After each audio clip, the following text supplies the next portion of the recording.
Duka Foo Fighters atas kepergian Taylor Hawkins yang ditemukan meninggal sebelum manggung.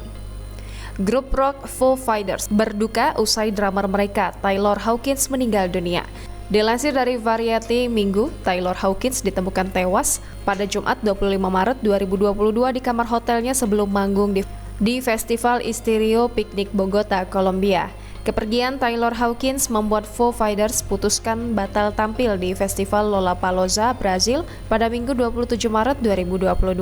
Meskipun demikian, grup itu dipastikan tetap tampil di Grammy Awards pada 3 April 2022. Lewat unggahan di akun Instagram @FooFighters, grup rock pemenang penghargaan multi Grammy itu berduka atas kepergian Taylor Hawkins. Kepergian mendadak Taylor Hawkins membuat keluarga Foo Fighters terpukul. Foo Fighters juga memberikan dukungan pada keluarga yang ditinggalkan. Taylor Hawkins diketahui bergabung dengan Foo Fighters pada 1997 setelah 2 tahun menjadi drummer Alanis Morissette.